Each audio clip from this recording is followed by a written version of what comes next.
This is the Mobile Home Park Lawyer Podcast with Ferd. If you're looking to generate wealth and passive income in the lucrative world of mobile home parks, you're in the right place. You'll discover solutions to the common legal and operational pitfalls and how to optimize parks to maximize income. Your host is in the trenches. He's a real estate attorney, financial analyst, and mobile home park investor and operator. Now, let's turn it over to Ferd. Welcome back, Mobile Home Park Nation. Ferd here again today with another episode of the Mobile Home Park Lawyer Podcast. Today's episode, I'm going to cover contractors and what kind of forms you need, if any, what kind of paperwork you need for contractors. This is going to be distinct from episode 96, where I cover what makes someone an independent contractor versus an employee. This is really going to be about contractor forms, and you can go all over the spectrum here. As simple as some people say, "Hey, John Smith, thanks for walking up here, quasi-homeless. Here's $10, clean out that house." Okay, that's obviously on the very Schmo end of the spectrum. On the other end of the spectrum, the pro would be, the union plumber who's got the truck and the hat and the business card and the laptop with their name on it, and they're a pro, right? And they charge you service fees, they got their own equipment, they got their own tools, they got crews, they have a website. Obviously the pro is going to cost more, and practically it's hard to get pros a lot of times unless you've got a lot of business with them, where the Schmos often live in the park and they're available. I've got some Schmos that I really appreciate, right? That I call them a Schmo, but it sounds disingenuous, but I appreciate him. But I'll call them or text them sometimes at 10 o'clock at night on Friday night and say, "Hey, sewer clog, can you get there in the morning?" And he's like, "I've been drinking. No, not that much. I'll be right over there." And I'm like, good grief. Okay, it's a sewer clog. Is he going to blow something up? No. How much has he been drinking? Okay, thanks for getting it unclogged at 10:15 at night. So that's great. I had this one contractor, Roberto, who was just awesome, and I had a single-family house. This is on the 4th of July weekend. And I'm sitting here, I was in law school at the time, and I'm sitting up. It's like 11:15, 11:30 at night. I'm sitting at my dining room table, practicing law, and wouldn't you know it, the storm comes, and a tree, I don't know if it got hit by lightning or just winds, I don't remember, but a huge tree fell down, took out the power line, knocked the power off the house, and the house had no power. The tree hit the roof, and the dormer broke the roof. It's leaking. The live wire is on the ground. Took the electric riser and all that stuff off the house. And I called Roberto. And it's like, "Hey man, it's late." And he answered. I said, "What are you doing?" He said, "Oh, tired, long day. Sit down, cerveza, go sleep." I said, "Okay." I said, "Hey, I got this roof leak. Could you get over there and tarp it before it gets wet? If not tonight, I get it tonight. Can you do it in the first thing in the morning, to preserve any potential damages and mitigate damages?" And he said, "Give me 10 minutes. And he was over there, and he lived right down the street. He was over there in 10 minutes and made this, big problem a smaller problem. It ended up becoming a big problem because the city permit department was closed, electric department was closed. My entire insurance branch was family-oriented and a family business, and they took the lake weekend around the 4th of July.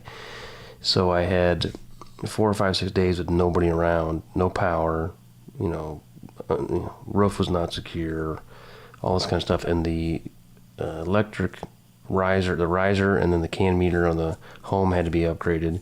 And that meant, because of the ampage of this old 1910 house, I had to replace some knob and tube or old school wiring. So it cost me like $5,000.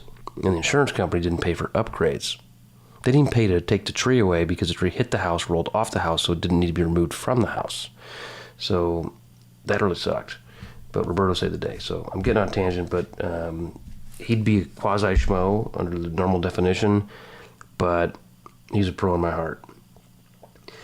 Okay, so what are the rules here on documents? Do you need to have a vendor, a contractor, have workers' comp and general liability insurance? The preferred answer is yes, of course.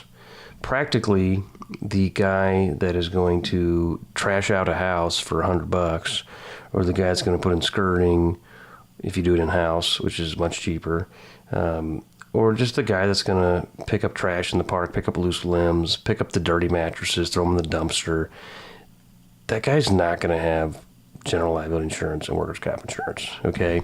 So what do? As a lawyer, I probably shouldn't admit this, that I sometimes don't make them have all of the proper insurance, but here's what I do. I have them sign a general contractor, independent contractor waiver, and it's got all kinds of legalese in there. They waive everything to the fullest extent of the law, and I get W-9, so I can, 1099 them legitimately at the end of the year, because you don't want to cheat on your taxes. That's a bad deal. So the waiver, that helps. Is the waiver going to hold up? The answer is it depends. It could not. The guy slips and breaks his ankle, he's probably not going to sue you for $1 million. And he's going to be like, dang, I signed a waiver. He's going to take it to a junior varsity attorney who is obviously going to be contingent fee because he can't afford to hire somebody for $200, $300, $400 an hour. And the junior varsity attorney's going to say, it's an ankle. You're screwed. You signed a waiver. Okay. Now, if the guy falls off a tree and breaks his neck, him or his kin is going to sue you for millions of dollars. Is the waiver going to hold up? Probably not, because you pretty much made him sign it under duress. You said, if you want the money, if you want the work, you must sign. That's a gray area. Case law and this kind of stuff is very fact specific. I wouldn't hang my hat on it. So you should never hire a Schmo just on a waiver for anything, quote, dangerous. They can't be painting roofs. They could paint like the baseboard trim of a house. They can even paint the body of the house, but they can't paint the roof. None of this is legal advice, by the way. They certainly can't be running concrete machines, augers and stuff drilling into the ground to pour concrete. They cannot certainly be transporting mobile homes and or installing mobile homes without the installer license or DOT license, CDL, all that kind of stuff. I don't let them trim trees. Trimming trees by its nature is dangerous. So I only allow pros to trim trees. You must have GL and work comp. Little stuff like, interior remodel, I use a lot of Schmos for that. And I make them sign the waiver. Is that good enough? No. And a lot of people have the waiver or the pro. The pro's expensive, the waiver is risky. Here's the belt and suspenders middle ground. I pay work comp and GL on my Schmos. They're, quote, 1099 independent contractors. But I still pay work comp and GL on them. It adds about 2% to their wage, but it's worth it to me because it's that extra level security. When you get work comp or GL, you get a quote or a bid from an insurance company, and they're going to ask you who's going to work there. So when I first got GL, I had 4 team members. I was one of them. I couldn't get work comp GL myself because you can't file a claim for your own injuries.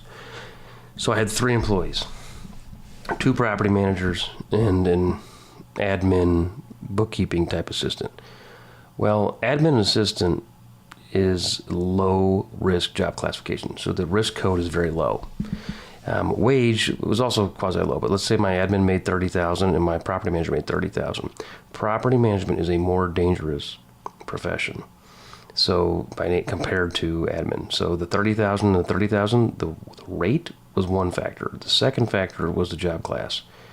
I then decided, I got a 1099 guy who pretty much works full time for me. He's allowed to moonlight, but let's be honest, I was working him like 45, 50 hours a week, and he didn't really have a lot of side jobs. So was he an employee or a 1099? We paid him as a 1099, but he kind of took a lot of the direction from us. And go listen to episode 96, and we'll cover more of this. But he was probably going to be classified as an employee.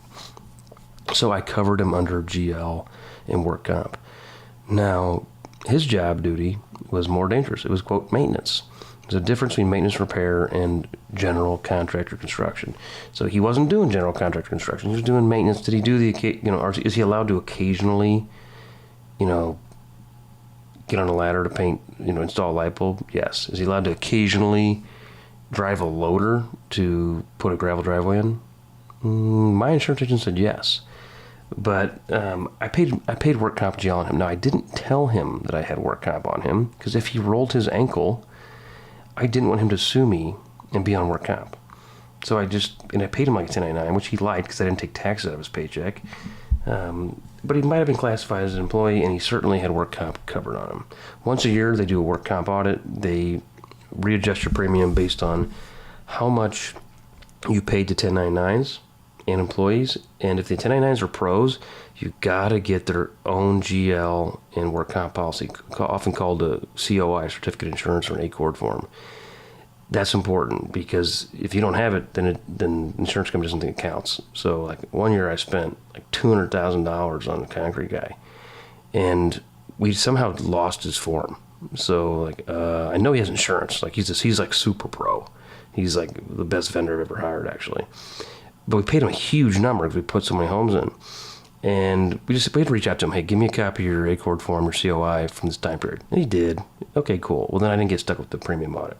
But having the work comp up front is huge. So the first example, I had 4 employees, with myself being one of them, and then I had a 5th guy who was a 1099, who was maintenance. We added some maintenance to the project, to the policy. We said, like, oh, I'll probably have like $20,000 this year. Well, it turns out we paid like $50,000 that year. All it meant was we had to pay more premium in arrears. We didn't have to be uncovered or uninsured, so that was important. So have them sign a waiver. In general, other things to keep in mind when you're hiring any vendor, when they're done with the job, depending on the job, you should get a lien waiver. That's like best practices. When I was doing commercial real estate, we did lien waivers on retail projects. Here, frankly, Joe Schmo is going to sign anything you put in front of him, but practically I don't get a lien waiver for every time the guy trashes out a home or mows the grass or something like that. Also, just when you have a job, do you want to have a written contract? I mean, as a lawyer, I should say yes, written contract. But realistically, I don't have a lot of written contracts. If I got a bid job, yeah, I got a bid. Here's the scope of work. Who's paying for materials? Is this labor only or labor and materials? What's the time to start, the time to finish? What's the form of payment, the frequency of payment? Is there a draw? Is there any retainage? What's the status on who's paying for a dumpster and how frequently is the dumpster going to be around? What about daily cleanup? The key here is a written scope. Like when I had somebody remodel my basement, the first time I had somebody remodel my basement, I added a kids' playroom and a bar. And I had a pro do it, right? And I had a written contract. This is all clarified. Breach provisions, damage provisions, all that kind of stuff. But then I ended up hiring, buying some mobile home parks later in life, and I have a bunch of Schmos on the payroll now, or the 1099 payroll. One of them is named Hector. Hector's super talented, so when I decided to add another bathroom in the basement and an exercise room, well, I don't really feel like paying pro prices. I had Hector on the payroll at $20 an hour, which was really good for a guy that can do, stud out a room, electric, HVAC, put in a window in a window well in a basement bedroom, sheetrock, mud tape, paint, ceiling, whatever the other stuff's called, the popcorn ceiling, upgrade the panel box, put in the shower pan, tile the floor, the whole 9 yards, right? Okay, $20 an hour is pretty cool. The pros were going to charge me like $80 an hour, and they had insurance. Well, I already had Hector on work comp GL, so it cost me like another $1 an hour. So it's pretty chill. So, frankly, I didn't have a written scope with him. I just supervised him. Best practice of written scope, but it's not that practical. Best practice would be, hey, get a list of references, call them, look at their portfolio, visit some of their job sites. Realistically, we don't do a lot of that stuff. I do recommend that you do a background check, and if you're going to do bid work, I absolutely recommend you get numerous bids, especially on stuff like tree trimming work and road work, because they're all over the map. I've got this crew guys that are just great. The first time I hired them, they're from Africa, but they live here in America now, obviously. And they're like pastors and church folk by day, but they don't make that much money. It's more their ministry. So by night and weekend, they trim trees. And they're licensed and insured, but they don't have the equipment. They like literally climb the trees and use ropes and stuff as like pulleys, and they cut down big trees, and they're safe, and they do a good job. First time I got 3 bids, I walked the park myself, so I knew I had an apples and apples bid, which is important also, especially on road work because they could really deviate. But here on trees, I got 3 bids. $35,000, $67,000. There's a lot of trees that need to come down at this park and be trimmed up. It was pretty rough and tough. The third bid from my pastoral crew was $7,500 for the exact same scope of work. and they did an excellent job, and they had insurance. So they were actually pros. They just charged Schmo pricing, which was great. So this was like 5 years ago. I still use these guys on a regular basis. And I don't make them bid it out as much now because they're reasonable. Every once in a while I'll bid them, just keep them honest. But that's the key here is, figuring out when you need to use a pro. And then you generally don't need as much documentation, just get the insurance. When you need to use a Schmo, and what's your, threshold of risk here. Having your own work comp GL is important. And really just evaluating how much you want to micromanage them. The benefit of pros is they generally show up and do the job, and it's kind of done. Most of my Schmos, some of them are talented, actually. Some of them, all they can do is like pick up the other end of the mattress. Some of them can barely figure out which end of the shovel goes in the ground. And they don't last that long. Some of them can just paint. Okay, painting, you can teach a monkey to do it with enough bananas, right? It's not that hard. No offense, painters, but it's not that hard. Okay. The skilled work, I have some guys that have pro-level skill or better, but they're Schmos. Why are they Schmos? Because they're unreliable. They don't have a good vehicle. Their girlfriend drops them off, or they walk to work. They don't have their own tools. They're hungover. They got to leave. This minute, even their paycheck, they got to leave for 2 hours to go cash their paycheck and go drive around and go pay all their bills in person. So the reality is, some of these guys have pro-level talent, but they can't show up 5 days in a row on time sober. So they can't. Otherwise, they'd be making $45 an hour in a general contractor crew, but they're making $18 an hour because I look the other way sometimes, which is frustrating as heck, to be honest. But hey, look the other way. You showed up at noon. You have a black eye and you're missing a tooth. I don't even want to know. That's kind of the name of the game with some of these guys. But I think if you're a big company, you're probably using all pros because it's hard to manage your Schmos. If you're a small property, you can't really afford pros, but you also can't really afford a full-time Schmo, so you're probably going to have to do some yourself and get a pro. When you get in the medium size, it could be one park even, but you got to have enough work to keep a guy busy most of the time. So we had a guy named Marty. Marty did a good job for us for 5 or 6 years. And we gave him 40 hours a week. Well, then he went overtime. We gave him 50. We gave him 60. Well, then we ran out of homes remodel.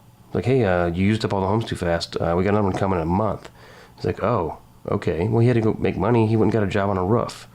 Well, 2 days later, we have a toilet clog. Like, hey, Marty, we need you to fix the toilet. And he's like, oh, I'm on a roof for 5 days out of town. I'll get there in 5 days. We're like, oh, crap. Well, then we'd hire a plumber for $150 an hour to fix the job that Marty was doing for 16. So we realized, don't ever let Marty run out of business. And that was a game changer for us. So we limited him to 40 hours a week if we were slow. Quasi-slow. We said, look, you can't do overtime. Go do odds and end jobs overtime. But we can't let you run out of work. We don't have enough homes. Then we realized, okay, keep him busy as many hours he wants to work for us so he's not on somebody else's project on the weekend even. And if we ever got light, we started having to do jobs like personal residence, like my parents have a farm, at the time my grandparents' farm, paint fences, that kind of stuff. There's infinite work to do on a farm. Everybody knows that.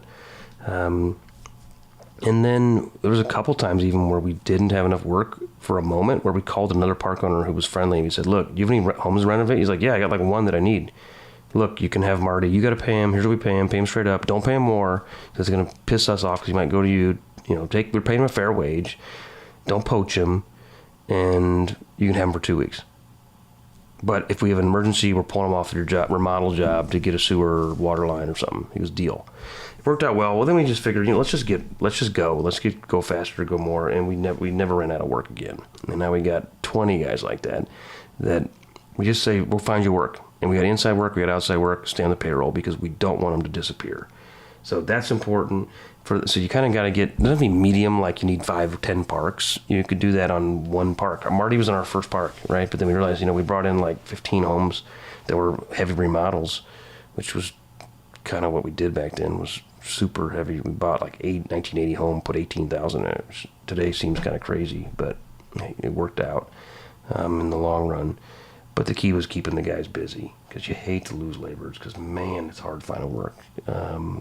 People that want to work right now. So anyway, pros versus schmos, those are the forms. And your best practices, paper the heck out of it. Realistically, you don't always do that. But if you don't do it, you got to have some form of waiver, some form of insurance. You should always have LLCs in the middle of this stuff as well. Don't cheat on your taxes. That's just asking for trouble. So actually 1099 the guys require, don't pay cash. This stuff is I'm not going to go over that. That's below my pay grade. You should all know that by now. So your call. Do you use the pro? Do you use the pro? Do you use the Schmo? Depending on the decision, you've got a number of things to look at and to work through. Till next time, thanks and God bless. You've been listening to the Mobile Home Park Lawyer Podcast with Ferd Neiman. Ready to learn more? Go to www.themobilehomelawyer.com for free resources and materials to help you succeed. If you love the podcast, go to Apple Podcasts, give us your review, and subscribe today. Thank you for listening.